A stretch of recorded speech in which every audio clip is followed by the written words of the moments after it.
Faculty Executive Council, Eddie Jenner. Report. Okay, Employment Groups report. Phil Jalowiec. I have a question for Mr. Jenner first. Does that mean you have not? Does that mean that you have totally dropped the ball for a month on negotiating the issues and discussion with adjunct faculty? No. Okay. Okay. Just checking. I do have a report. Oh, hey. Phillip Jalowiec for the Adjunct Faculty Association. Good evening, President Lum, members of the governing board, members of CEC, and guests. The adjunct faculty teaching load limits and their enforcement is the hot topic of the month. Some of the facts, the effects, and the opportunities are what I want to highlight from an adjunct faculty perspective.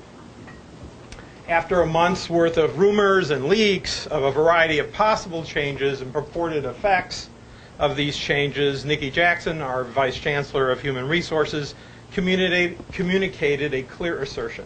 The current teaching load limit of 9 load hours will be enforced with revised or new processes to be fully in place by January 2012 to ensure this occurs. And this seems a simple enough assertion on a policy that's been in place for at least a decade. Its effects, however, have the potential of being far-reaching. The first question that gets asked about the enforcement of this policy is why? What's going on here? The second is why now? The common assumption as to why the change is that this is a measure to reduce and ensure avoiding Arizona state retirement system expenses when part-time employees achieve over 20 hours in 20 weeks during a fiscal year. This means that 20 weeks at over 10 load hours for adjunct faculty. For some adjunct faculty, this means teaching more than 3 sections concurrently. For other adjunct faculty in occupational or lab science courses, this could mean teaching more than just one course. It seems that rather than a few exceptions to this policy here and there, it has become relatively commonplace for the teaching load limit to be waived. For the adjunct faculty who've grown accustomed to depend on the income from this teaching level, these extra sections, they are now scrambling to find additional or alternate employment elsewhere. This, of course, will mean a significant drain on adjunct faculty skills that we've developed over the years. For some retirees who have certain exemptions on under ASRS rules, they're ready and willing to fill these positions. If the avoidance of ASRS expenses is the only criteria being applied to determine waiving teaching load limits. Now, hiring, orienting, and properly supervising a large number of new adjunct faculty, which is a potential not necessarily for fall, but for spring, is a significant challenge. The $200 to $300 for each new adjunct faculty paid to department chairs could in fact offset any ASRS savings.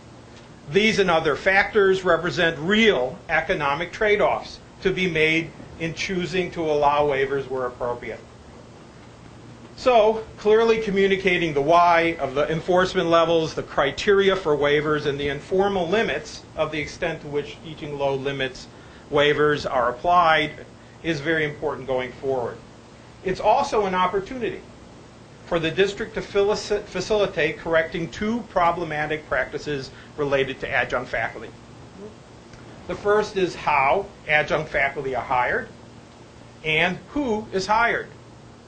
The adjunct faculty pool is a potential solution for facilitating what seems to be a necessary rebalancing of instructional assignments amongst adjunct faculty who already serve the college and its district. There are other hiring solutions that can be technology driven and which the district can call upon. The second and very painful practice of late notice of instructional assignments to adjunct faculty is also a key area that this opportunity could be used to solve. Many departments notify adjunct faculty of potential instructional assignments as part of preparation of course calendars each semester. Other departments notify adjunct faculty only a couple of days before the course begins. We hope that forward progress in these areas and other areas of adjunct faculty issues can be made as part of this policy enforcement. The enforcement of teaching load limit will have significant ramifications for adjunct faculty in the district. We appreciate the opportunity to participate on behalf of adjunct faculty in developing the implementation plan of an enhanced teaching load limit management system. Thank you very much. I'll be glad to answer any questions if you have them. Yeah, as my understanding, the load limit purposes, if you go above that now, we're required by state law to pay benefits, and the cost goes up for the... After we had discussions, there is actually no direct immediate benefits issues other than the ASRS expenses. So there is no an immediate tie. They don't, for example, what are the full-time. ASRS expenses? I'm not familiar with that. The contribution. State retirement. It's currently set at, I believe, 43%, 57% from an employee perspective into the retirement system. 53, 47. Depends on, yes. Thank you.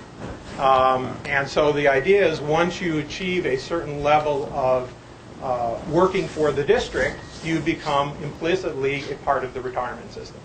It's this load level at 9 that we've had as a standing limit so that this doesn't accidentally happen for adjunct faculty. But there's a number of criteria that go involved in when do you actually start paying this retirement into the system.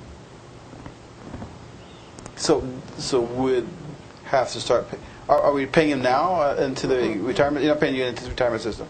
So we'll be paying all or a lot of adjunct faculty into the retirement system, and would change that whole status. And well, so they're still adjunct faculty. They're still part-time employees, but under the retirement system of this public institution, as soon as somebody works for 20 weeks a year at above a 20-hour-a-week level, at that juncture, they being the employer and the employee are obligated to contribute to the retirement system. And so there may be, I can't speak to that, lots of payments going in or only a few.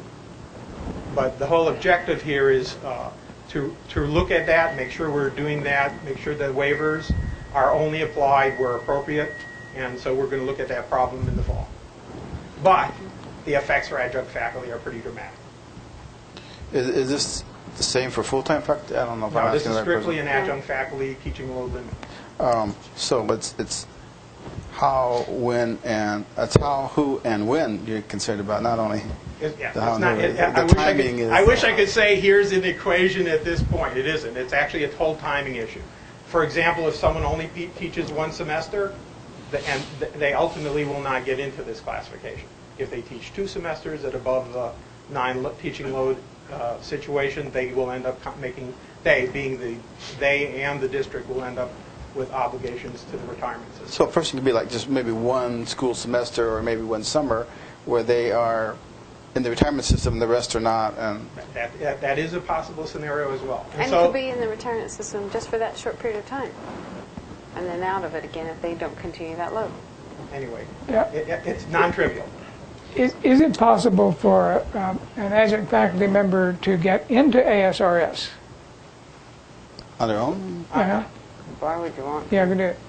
And so that would be a different issue, perhaps. But a person could teach, say, 12 hours one semester, 9 hours the second semester without triggering an ASRS. That is a scenario that would not trigger Yeah. ASRS.